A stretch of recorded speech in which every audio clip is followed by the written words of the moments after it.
네, 오늘 주제는 공지한 대로 불자의 자유론입니다. 그래서 이 자유라는 자체가 우리 불교뿐만 아니라 동양에 원래 없던 개념이고 서양에서 온 개념이고 거기에 이제 대개 이제 동양의 개념들을 이제 맞추는 작업들이 이제 근대 이후에 행해졌습니다.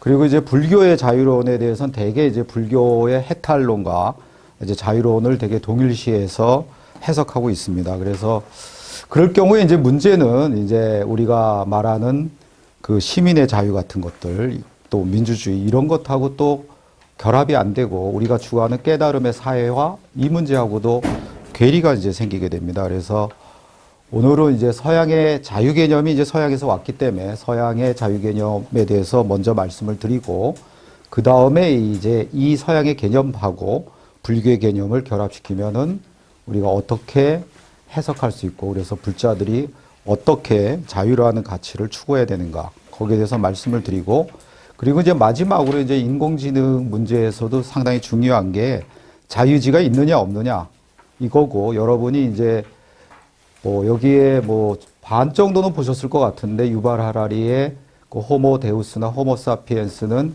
자유의지가 없다는 전제에서 책에 쓰여지고 있어요. 그래서 자유의지의 허구론이 지금 미국에서 굉장히 강합니다. 특히 생명공학, 로봇공학, 컴퓨터공학 이쪽, 그러니까 인공지능과 연관된 그 학문 분야에 있는 사람들은 자유의지가 없다고 이미 결론을 내리고 그렇기 때문에 이제 자유의지를 프로그래밍 할 수 있다.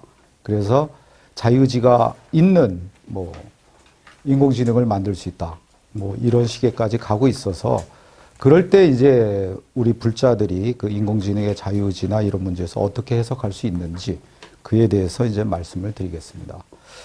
먼저 이제 자유라는 개념은 이제 이것이 그전부터 뭐 사전적인 개념이 있었지만은 학문적인 어떤 개념이나 사회적인 담론으로 부상한 결정적인 계기가 된 거는 바로 이제 존 스튜어트 밀의 온 리버티 자유로운에 의해서입니다. 거기서 핵심 사항을 여러분들 프린트물에다가 적어놨는데요. 그 핵심 내용이 그겁니다. 그러니까 자유라는 거 세상의 모든 사람들이 지구상의 모든 인류가 다 같은 생각을 갖고 있고 단 한 사람만 다른 생각을 갖고 있다 하더라도 나머지 그 사람 모두 지금 같은 뭐 76억 명이겠죠. 76억 명이 그 한 사람을 갖다가 침묵시킬 수 없다. 시킬 권리가 없다. 이렇게 이제 얘기를 합니다. 그렇게 이제 자유에 대한 가치가 중요함을 또 얘기하면서 더 나가서는 이제 이익과 관련돼서도 얘기합니다. 그것은 왜 그러냐 하면은 만약에 그 한 사람이, 단 한 사람의 그 의견이 진리였을 경우 만약에 침묵시키게 되면 진리를 갖다 얻을 수 있는 기회를 잃어버린다 이거죠. 또 그 한 사람이 진리를 말하지 않고 허위를 말했다고 하더라도 진리라는 건 그냥 주어진 개념이 아니라 허위와의 싸움을 통해서 진리가 더 명료해지고 또 역동적으로 살아있는 진리가 되는데 그럴 기회를 잃어버린다 이거죠. 그렇기 때문에 이것은 어떤 당위적으로 어떤 윤리적인 차원에서 침묵시켜야면 안 된다는 것뿐만 아니라 인류의 어떤 이익을 위해서 공리적인 입장에서도 한 사람을 침묵시킬 수 권리가 없다. 또 그 침묵시킬 때 그 사람의 어떤 권리 우리가 뭐 더 나가서는 인권이겠죠. 인권을 갖다가 억압하는 꼴이 되기 때문에 침묵시키면 안 된다는 거죠. 그래서 그 서양에서 그 매스컴의 이제 사이론이라는 책이 나왔는데 그걸로 이제 설명하면 이제 쉽게 말씀을 드릴 수가 있는데 중세 시대까지는 이제 권위주의 이론이 지배했습니다. 그러니까 한마디로 얘기해서 진리라는 것은 뭐냐? 어떤 철인이나 현인만 진리를 판별할 수 있다는 거죠. 그래서 플라톤에서 해겔에 이르기까지 그들은 어떤 철인이나 현인만이 진리와 허위를 판별할 수 있고 또 궁극적 진리 이데아에 다다를 수 있다고 봤어요. 그렇기 때문에 철인이나 현인만이 진리를 다뤄야 된다고 봤고 또 그들에게만 진리를 다룰 자유를 부여한다고 봤어요. 그래서 이제 권위주의 이론 시대에서는 진리를 다룬 사람, 뭐 책을 낸다든지 아니면 뭐 지금처럼 신문이나 이런 어떤 것들을 만드는 사람들은 철인이나 현인만이 해야 되고 그러기 위해서는 어떻게 그게 철인 현인인지 구분해야 되니까 이제 라이센싱, 컨트롤링, 센서십 이 세 가지가 작동이 됐어요. 그런 사람들을 이제 공식적으로 뭐 왕이든 아니면 어떤 위원회든 이런 데서 철인이나 현인을 갖다가 구분하고 허가를 내줘서 허가를 받은 사람만이 어떤 사상과 표현의 자유를 가진다고 봤던 거죠. 그럼에도 불구하고 이제 또 이 허위를 갖다가 표하는 사람이 있을 수가 있기 때문에 그런 사람들을 어떻게 해요? 붙잡아다가 구속을 시킨다든지 이런 식으로 통제해야 된다. 그런 통제. 그 다음에 또 하나는 그 진리와 허위를 갖다가 마음대로 사람들이 구분 못하기 때문에 그 구분할 수 있는 사람이 그런 모든 어떤 책이나 이런 출판물들을 검열을 해야 된다. 그래서 이 검열과 허가와 통제 이 세 가지가 정당한 것으로 받아들여졌죠. 근데 그것을 이제 깨게 된 게 이제 J.S. 밀하고 이제 밀턴입니다. J.S. 밀은 아까 말씀드린 그런 자유에 대한 논리를 갖다가 개진하게 됐고, 또 밀턴 같은 사람이 사상의 공개시장 개념을 내세운 것이에요. 그러니까 비유하자면 그전에는 여기 냉장고가 4개가 있어요. 4종류의 냉장고가 있어요. 하나는 전기가 많이 들고, 하나는 서리가 많이 끼고, 하나는 3년밖에 못 쓰고, 하나는 좋은 냉장고고. 이렇게 ABCD 냉장고가 있다 그러면 사람들이 아무거나 쓰고, 왜요? 잘못 선택하고 잘못 선택한 것으로 뭐 고장나고 뭐 전기가 많은 이런 거 쓸 수가 있기 때문에 그것을 아는 사람, 마지막 D 냉장고가 좋다고 누군가 말을 해야 줘야 된다는 것이 권위주의 시대의 어떤 진리와 자유가 아니었었죠. 그런데 이제 J.S. 밀이나 이제 밀턴에 의해서는 어떻게 됐냐 하면은 그 ABCD 4종류 냉장고 그냥 놔두더라도 그런 선인이나 현인, 뭐 철인 이런 사람 도움 없이도 일반 뭐 개똥이 엄마, 소똥이 엄마도 써보고 선택할 수 있다 이거죠. 진리와 허위, D냉장고가 왜 좋은지, 어떤 거는 왜 고장이 빨리 나는지 구분할 수 있다고 본 거예요. 왜? 인간이 이성이 있기 때문에. 그래서 인간은 이성의 자동 조절 작용에 의해서 어떤 궁극적인 진리를 추구하고 허위를 갖다가 배격할 수 있다. 그렇기 때문에 그대로 야 ABCD 냉장고를 다 시장에다 놔두더라도 자연스럽게 사람들이 D를 선택할 수 있다는 거죠. 그러면서 사상의 이제 공개시장 개념이 생겼고 이성의 자동 조절 작용이라는 개념이 이제 형성됐고, 그러면서 그 당시에는 극히 소수만이 이제 계몽주의자들만이 이 권위주의적인 어떤 진리관이나 자유관에 도전했지만 그것이 이제 여러 가지 시민혁명이라든지 이런 피를 흘리는 어떤 운동에 의해서 보편적인 원칙으로 받아들였죠. 그래서 지금도 뭐 독재국가 마저도 제3세계 독재국가 마저도 헌법에서는 일단은 사상과 표현의 자유를 보장하고 있고 이것이 20세기의 보편적인 인류의 가치가 됐죠. 그것이 바로 이제 자유주의 이제 언론 시대의 이제 진리 및 자유관이었습니다. 그러다가 이제 어떤 일이 생겼냐, 이게 자본주의랑 이제 결합되기 때문에 생긴 문제인데, 뭐 자본주의 아니래도 이제 여러 가지 문제들이 생겼죠. 그러니까 나의 자유가 타인의 자유를 갖다 침해하는 문제들. 그리고 이제 자본주의 시장 안에서 이제 진리를 다루는 사람들마저도 시장 논리에 얽매이다 보니까 어떻게 돼요? 그러니까 개인의 프라이버시를 침해한다든지 공공의 이익에 저해하는 문제들이 이제 생기게 됩니다. 그러면서 이제 그 적극적 자유 개념이라는 게 나타나게 되고, 그러니까 자유라는 것이 이따 다시 한번 말씀드리겠지만 그 전에 자유 개념은 이제 소극적 자유라고 본 것, 어떤 구속, 억압 이런 데서 벗어나는 것은 소극적 자유고, 적극적 자유라는 것은 이제 크게 보면 이제 두 가지 개념입니다. 하나는 이제 내가 어떤 나의 본성을 갖다 구현하는 자유, 또 타인의 자유하고 내 자유하고 서로 공동체에서 충돌 안 하고 내의 자유가 타인의 자유하고 같이 조화를 이룰 수 있는 자유. 또 하나는 이제 막스가 말한 대로 이제 막스 이전에는 노동을 하지 않는 상태를 자유라고 봤어요. 내가 무슨 일 있을 때 그 일에서 벗어나서 내가 하고 싶은 거 하는 것을 자유라고 봤던 거죠. 그것을 이제 막스는 완전히 비판을 하게 됩니다. 그게 아니다. 내가 노동이란 걸 통해서 새로운 가치를 갖다 생산한다. 그리고 노동을 통해서 나는 여기 있는 뭐 땅을 갖다 밭으로 바꾼다든지 이런 식으로 자연이나 세계를 내가 변형시키는 주체가 된다.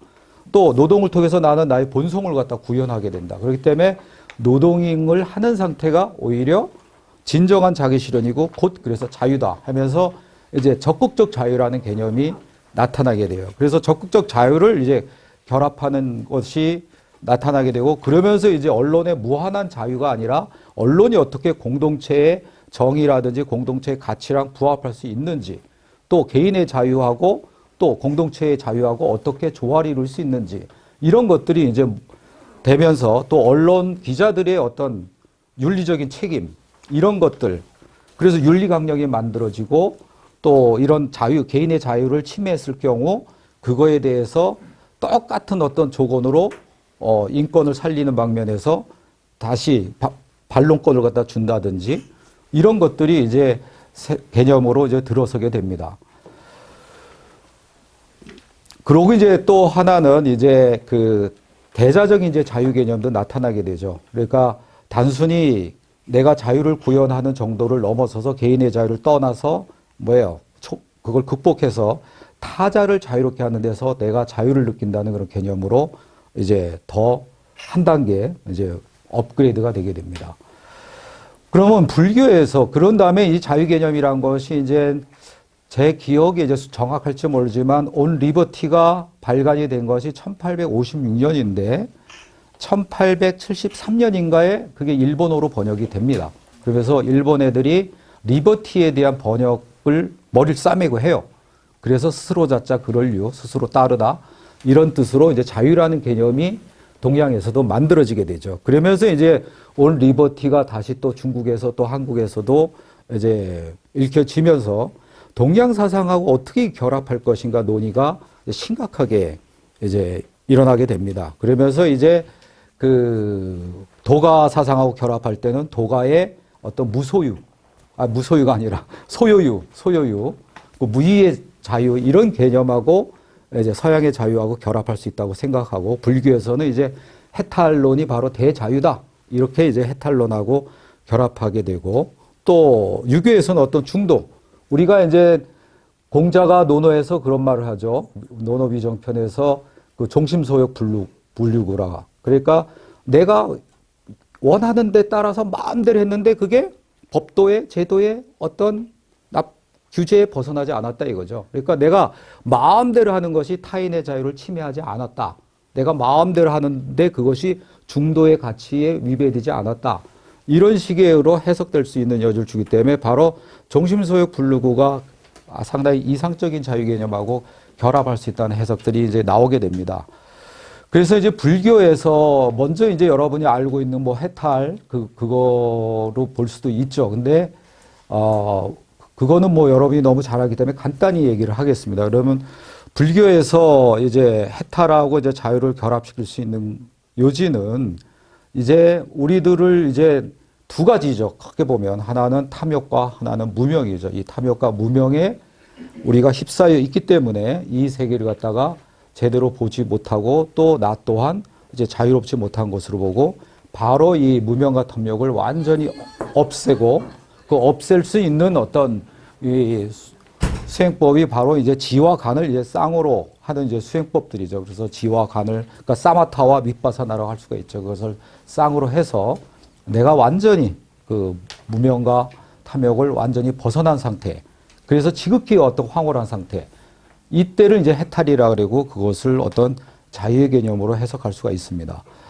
그렇지만은 여기에 이렇게 해석할 경우 처음에 말씀드린 대로 이제 서양의 그 리버티라는 개념이 갖는 어떤 시민적인 자유 이런 것들 또 지금 이제 크게 보면 자유가 소극적 자유, 적극적 자유, 대자적 자유 세 가지가 있다고 했는데 그거하고 조금 괴리가 생기는 문제들이 있어요.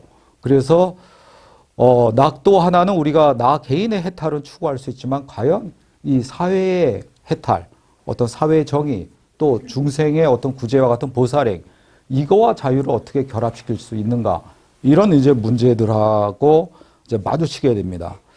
그래서 이제 제 나름대로 이제는 해석인데 그러면 이 세 가지 층위의 자유하고 불교가 어떻게 결합될 수 있는지 그거에 대해서 이제 말씀을 드리겠습니다. 그러면 하나는 이제 freedom from이죠. 그러니까 모든 구속 억압에서 이제 벗어난 자유. 우리가 흔히 생각하는 자유 개념이죠. 그거는 이제 불교에서 찾는다면 저는 무해에서 찾을 수 있다고 봐요. 그러니까 모든 장애에서 벗어나는 경지. 근데 물론 불교에서 말할 때 이 장애라는 것은 단순한 어떤 구속 억압만을 말하는 것이 아니라 되게 이제 심리적이고 의식적인 차원의 모든 장애들, 내가 오감에서 비롯한 것들, 그런 것까지 다 이제 포괄하는 개념이 되겠죠. 어쨌든 그 무해라는 개념이 이 소극적 자유랑 결합될 수가 있고, 그 다음에 이제 적극적 자유는 나의 본성을 구현하는 것, 그 다음에 나를 어떤 새로운 존재로 거듭나게 하는 것, 이런 것들은 우리가 기존에 알던 해탈의 자유하고 결합될 수 있다고 봐요. 우리가 그럴 때 이제 사직과 의혹에서 이제 벗어나야 된다고 이제 원효가 이제 말한 거죠. 그래서 의혹은 이제 하나는 법을 의심하는 것, 또 교문을 의심하는 것. 그러니까 어떤 것이 실체가 있다고 생각하거나 아니면 어떤 것들이 이 법 자체가 다 공인데 결국은 그 법의 공, 나의 무아, 또 공이 공한 것, 이런 것들을 갖다가 제대로 인식하지 못하고 어떤 의혹과 어떤 뭐라 그럴까요? 그 잘못된 집착에서 벗어나서 완전한 어떤 해탈을 이루는 것, 이런 것들을 갖다가 우리가 적극적 자유 개념으로 이제 볼 수가 있겠죠. 그 다음에 이제 대자적 자유인데, 대자적 자유는 저는 그 진속불이 개념하고 결합될 수 있다고 봅니다. 그러니까 그것도 이제 원효의 화쟁에서 진속불이로 설명을 하면 이제 그런 대목이 나옵니다. 이제 저 연꽃이 왜 향기가 우겨난 살록에 피지 않고 진흙 속에 이제 피어 있느냐 이거죠. 그런 것은 바로 이 비유하면 이제 그런 겁니다. 그러니까 저 창문 바깥으로 이제 파란 하늘이 있는데 그 창문에 얼룩이 끼면 그 파란 하늘이 흐리게 보이겠죠. 그럼 그 얼룩만 지우면 파란 하늘이 드러나겠죠. 그 파란 하늘이 바로 청정한 색이고 바로 이제 불성이라고 본 것이고, 얼룩이라는 것은 바로 뭐예요? 무명이라고 본 것이죠. 그러니까 무명만 없애면 파란 하늘이 드러난다. 내가 없애면 이제 바로 이제 내가 스스로 없애는 것이고, 또 불교는 그렇지만 남이 없애주는 이제 것도 이제 가능한 거죠. 남이 없애주든 누가 없애주든 그 무명을 없애면 파란 하늘이 드러나듯이 내 안에서 내가 바로 이제 부처를 만날 수가 있다고 본 거죠. 그래서 내가 어떤 수행 정진을 해서 내가 부처가 되었다. 그렇다고 하더라도 고통 속에 중생이 한 명이라도 있다면 나는 아직 부처가 아니라는 것이죠. 그럼 내가 언제 부처가 되냐? 그 중생을 갖다가 바로 무명을 없애줘서 다시 자기 불성을 만나고 부처로 만드는 순간, 그 순간에서야 내가 비로소 부처가 이제 된다는 것입니다. 그러니까 상당히 이제 역동적인 이제 불성론이라고 할 수가 있는 거죠. 바로 이렇게 중생을 구제하는 그 순간에 느끼는 어떤 희열감, 내가 다른 어떤 고통 속에 있는 중생을 그를 부처로 이끌어서 내가 느끼는 그런 희열감이 바로 이제 저는 그 프리덤 포, 어떤 대자적 자유하고 부합된다고 봅니다. 그래서 우리 불자들은 이 세 가지 자유를 다 같이 추구해야 되고, 이 세 가지 자유가 종합될 수 있을 때 완전한 이제 자유로운 인간이 된다고 보고요. 특히 세 번째 자유가 상당히 중요한 게, 그러니까 저는 진보 진영이 실수했던 것 중에 가장 큰 거는 자유라는 개념을 보수 진영에 내준 겁니다. 그래서 자유는 진보 진영의 가치, 자유는 보수 진영의 가치, 그 다음에 정의와 평등은 진보 진영의 가치, 이렇게 이제 나눠져 있어요. 그래서 당 이름도 보면 그 보수 정당들은 다 자유자가 들어가고, 또 진보 정당은 정의나 평등의 가치를 추구하는 당명이 들어가고, 이런 식으로 완전히 이원화가 됐어요. 그랬던 것은 바로 이 자유 개념을 소극적 자유에 국한시켰기 때문이죠. 특히 이제 신자유 체제가 와서 이제 불평등이 심화되고 또 공공 영역들이 다 사형화, 민영화 되면서 하여튼 우리 삶이 아주 극도로 피폐해지게 된 것도 바로 그런 소극적 자유에 대해서 진보 지형이 그냥 평행선적인 논리 싸움을 한 거예요. 야, 불평등 완화하자, 정의를 추구하자, 평등을 추구하자, 이래버린 거예요. 그게 아니라 저는 오히려 자유가 소극적 자유만 있는 게 아니라 적극적 자유도 있고 대자적 자유도 있다. 니네는 왜 소극적 자유만 자유라 그러냐. 이런 식의 오히려 변증법적인 그 논쟁들이 있었으면 뭐라 그럴까요? 어떤 보수나 어떤 신자유주의 체제가 어떤 논리적인 정당성에 많은 훼손들이 갔을 거라고 이제 봐요. 그래서 저는 그 정의라는 것을 어떻게 정의하냐면 타자를 자유롭게 하는 것이 바로 정의라고 보는 거죠. 대자적 자유는 정의를 구현하는 거라고 보는 거예요. 우리들이 어떤 중생을 구제하는 보살행을 행하는 것. 진짜 유마경에 나온 것처럼 중생이 아프면 보살이 아프다는 그런 공감과 동체 대비심의 자비심을 갖고 또 그 마음으로 갖는 것을 끝나지 않고 그 중생을 구제하는 것. 그것이 바로 대자적 자유고 그런 대자적 자유를 구현하는 것이 곧 저는 정의라고 봅니다. 그러면 자유하고 정의가 이렇게 서로가 평행선을 달린 게 아니라 자유 이퀄 정의가 돼버리는다고 봐요. 그러면 이제 우리가 이렇게 두 갈래로 갈라와서 평행선의 논리를 갖다가 서로 했던 것들이 이제 하나로 이제 통합될 수 있고 하나로 이제 조화를 이룰 수 있고 이걸 구체적으로 어떤 정책에 또 나라의 어떤 제도에 우리가 도입한다면 자유와 정의가 부합하는 사회 그 두 가지가 공존하는 걸 넘어서서 하나로 통일되는 어떤 정책 이런 것들을 갖다가 저는 이룰 수가 있다고 보고 특히 우리가 어떤 시민보살을 지향한다면 그 시민보살들은 이 세 가지 자유를 종합하고 특히 대자적 자유를 통해서 정의를 구현하는 것, 또 보살행을 구현하는 것, 또 중생을 구제하는 것 이것이 하나가 되는 것이 바로 저는 불자의 어떤 자유론이라고 봅니다.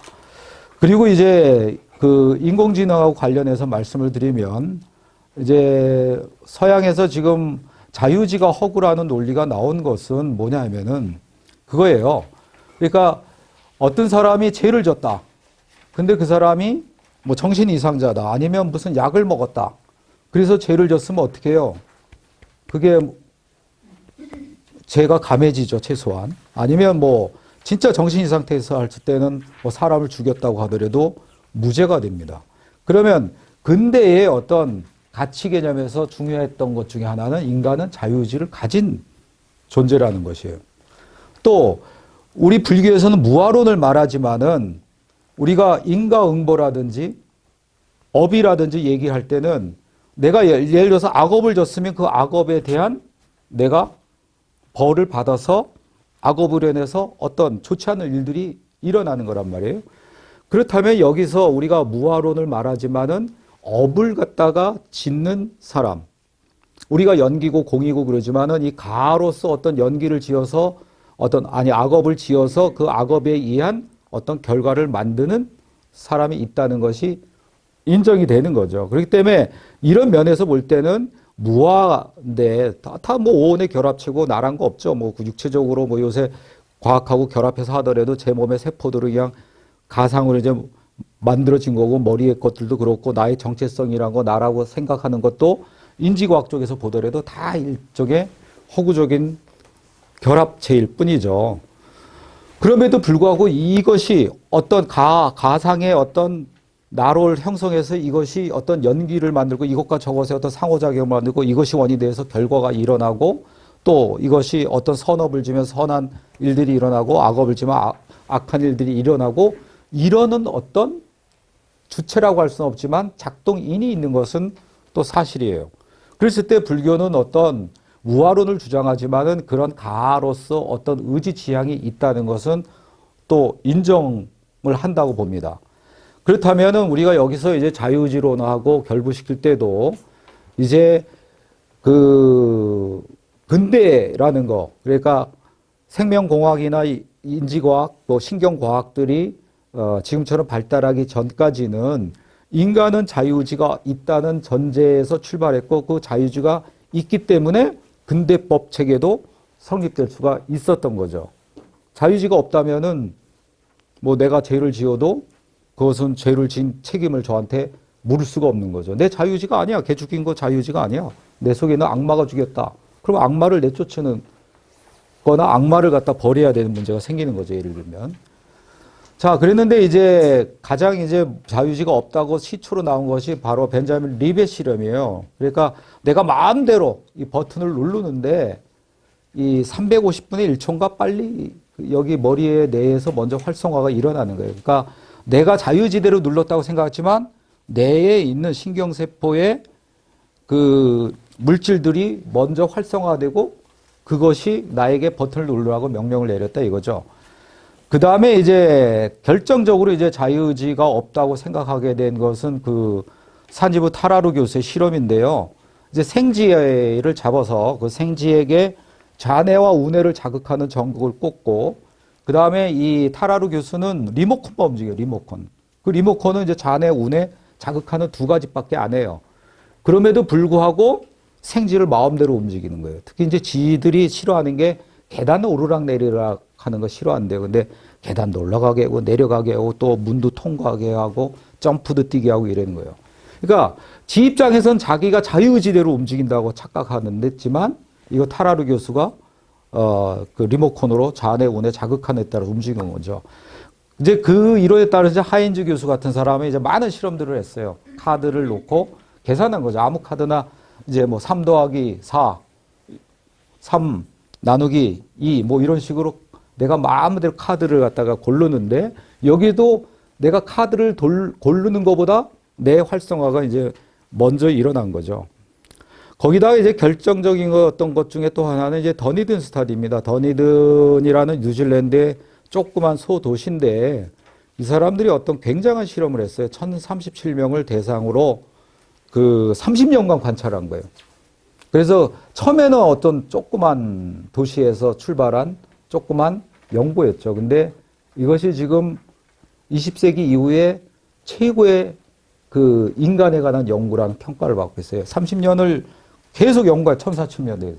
연구로 이미 갔으면 또 그 사람까지 다시 불러다가 연구를 해서 2,000여 편의 논문이 나왔어요.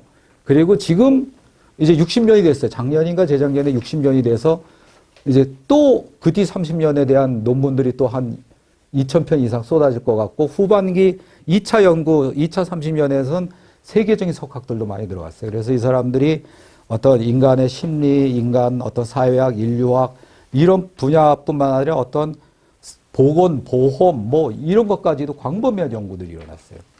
근데 거기에 이제 여기랑 관계된 연구는 뭐냐 하면은 오늘 자유주의랑 관계된 연구는 뭐냐면 그 3살 때 폭력적이었던 애들이 30년 뒤에 폭력적인가 아닌가 본 거예요. 근데 결과만 말씀드리면 폭력범도 두 가지 유형이 있는 거예요. 주체적인 폭력범이 있고 종속적인 폭력범이 있는데 종속적인 폭력범은 개과천선이 가능해요. 뭐 목사님 설교 듣거나 좋은 책이 있고 좋은 친구 만나고 특히 좋은 배우자를 만났을 경우 이제 선인으로 돌아오는 거야.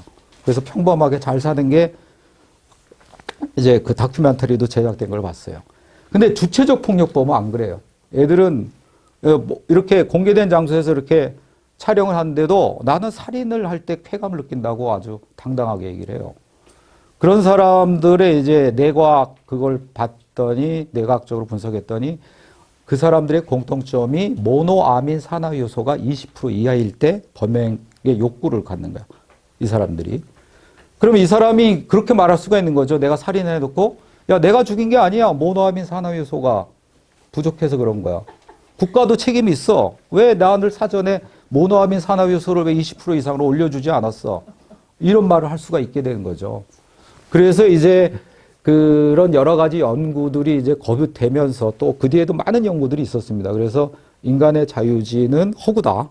그거는 뇌의 어떤 물질들이 만든 허상인 것이다. 이렇게 이제 결론을 내려서 인문학자이고 더구나 이제 불교에도 관심이 많은 유발 하라리마저도 그 자유지가 없다는 전제로 호모사피엔스와 그 호모데우스 책을 쓰고 있어요. 근데 거기에 대해서 저는 불교 입장에서 뭐 여러분 당연히 연기론을 믿으니까 연기론의 바탕으로 봤을 때 또 당연한 거지만은 자유지가 있다고 보는 거고 연기적 작용이라고 보는 거죠. 그럴 때 이제 자연과학 쪽에서 찾아봤어요. 불교 쪽에 대한 반론이 아니라. 근데 이제 대표적인 그 연구 중에 하나가 스펙터 교수가 연구하고 그 사람 뭐 자유지와 관계없이 연구했지만 제가 이제 해석을 여기다가 이제 끌어들인 건데 그 사람은 이제 삼천쌍의 일란성 쌍둥이에 대해서 연구를 했어요. 그래서 삼천쌍의 일란성 쌍둥이, 일란성 쌍둥이면 유전적으로는 똑같단 말이에요. DNA 구조는. 그러면 이제 언니하고 예를 들면 동생하고 똑같이 그 유방암 유전자를 갖고 있어. 근데 언니는 유방암이 걸렸는데 동생은 안 걸렸어. 그래서 또 일란성 쌍둥이 왜 이런 실험에 들어갔냐면 일란성 쌍둥이면 똑같은 병이 걸려야 되는데 70%가 다른 병 걸리더라 이거야. 근데 결정적인 게 뭐냐를 본 거예요. 거기서 이제 중요한 것 우리가 배경을 알아야 되는 게 에피제네틱이라고 후속 유전학입니다. 여러분이 알다시피 진화라는 것은 돌연변이에 의해서만 일어나고 획득 형질로 유전되지 않죠. 제가 미세먼지에 강한 폐를 가졌다고 해서 제 아들 낳으면 이놈이 미세먼지에 강한 폐를 안 가지죠. 획득 형질 때문에 유전이 안 돼요. 그러니까 돌연변이에 의해서만 진화가 일어나는 거죠. 근데 자연 선택이다 이런 거에서 이제 돌연변이가 일어나고, 근데 그것을 깨는 발견이 이루어진 거예요. 이것도 처음엔 발견이죠. 생쥐한테 어떤 화학 물질을 먹였더니 이 생쥐의 털 빛깔이 파란색으로 바뀐 거야. 근데 얘가 낳은 생쥐도 파란색인 거야. 그래서 이제 유전자 분석을 한 거죠. 그랬더니 유전자 변화는 없어요. DNA 구조 변화는 전혀 없어. 근데 지금의 어떤 생명공학은 원자를 치면 소립자 단계까지 갔다고 보면 돼요. 단백질 하나하나 기능까지 이제 캐고 있는데, 거기서 이제 나온 것 중에 하나가 이제 후속 유전학이고 디메틸라이제이션이라는 건데, 뭐냐면은 이제 제 얼굴에 지금 뭐 세포들이 뭐 몇 초에도 막 바뀌잖아요. 그러면 이 세포들이 이제 복제를 하는데, 복사기로 쉽게 말씀드리면 복사기에 얼룩이 있으면 여기 글자 하나가 안 나오겠죠. 그거와 같은 거예요. 얘네들이 복제를 할 때 어떤 외부적인 요인에 의해서 단백질 하나를 복사를 못해. 그런 경우가 있는 거예요. 그 디메틸라이제이션이라 그래요. 그러면 이 언니의 그 유방암, 동생도 유방암, 이 유전자는 있죠. 암 유전자가 있죠. 근데 거기에 암을 유발하는 스위치를 켜는 역할, 닫는 역할, 이걸 하는 단백질이 있는데, 그 단백질이 뭐예요? 어떤 후천적인 요인에 의해서 복제가 안 된 거예요. 근데 그 경우가 아직까지는 그게 마음이라고 결론은 못 내렸어요. 그렇지만은 유방암이 안 걸린 동생을 보면 어떤 경우냐면, 아까 언니가 걸렸다 그랬죠. 동생 안 걸리고.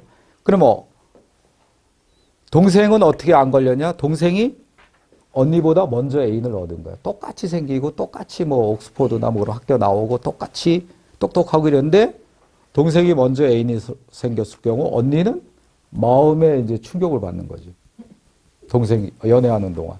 그러면서 여기는 유방암의 유전자가 발현이 된다 그래요. 그 스위치가 켜지는 거지. 근데 동생은 그 스위치가 안 켜지는 거예요. 그래서 이제 그걸 후속 유전학. 그래서 후속 유전학은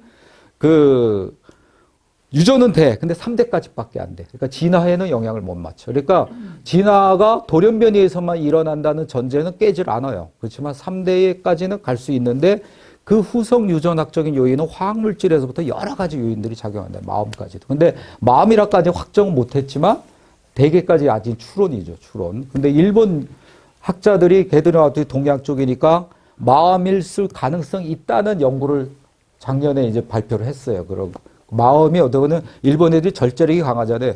절제에 영향시키는 어떤 교감신경의 그것이 후속 유전학적인 요인에 의해서도 가능하다.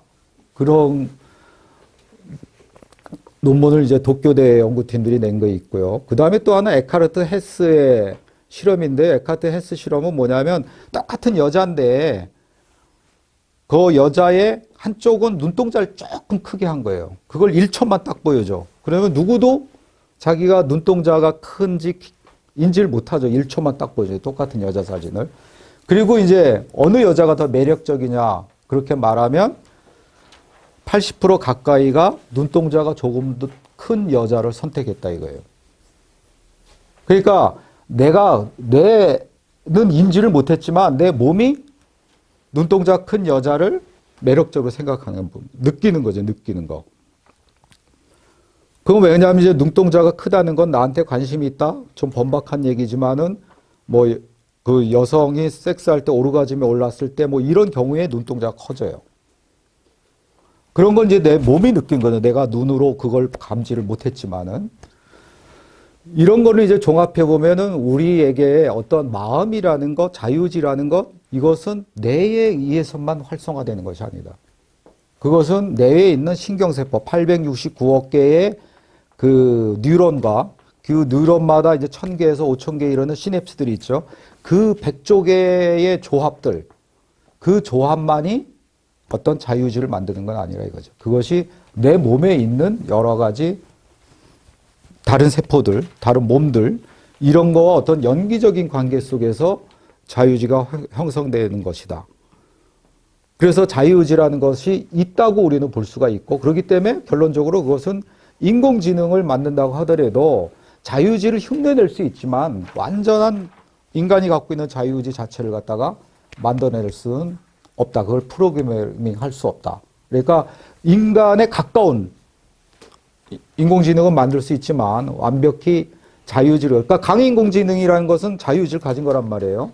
자유의지를 가진 강인공지능의 완벽히 인간하고 똑같이 자유의지를 가진 것은 불가능하다 이거죠. 그리고 우리 몸에는 38억 년의 생명의 기억, 700만 년의 인간의 기억이 다 몸속에 있는 거란 말이에요. 그래서 여러분이 예를 들어서 그 공포영화를 보면서 시원하게 느낀 것은 우리가 옛날에 그 맹수한테 잡혔을 때 빠져나오기 위해서 땀을 흘린 그런 기억들이 이 안에 있기 때문에 이게 가능한 것이고, 스트레스 받을 때 또 이렇게 막 나쁜 혈압이 올라가고 이런 것도 마찬가지로 우리가 맹수를 만났을 때 이제 피를 흘리는 걸 빨리 응고시키기 위해서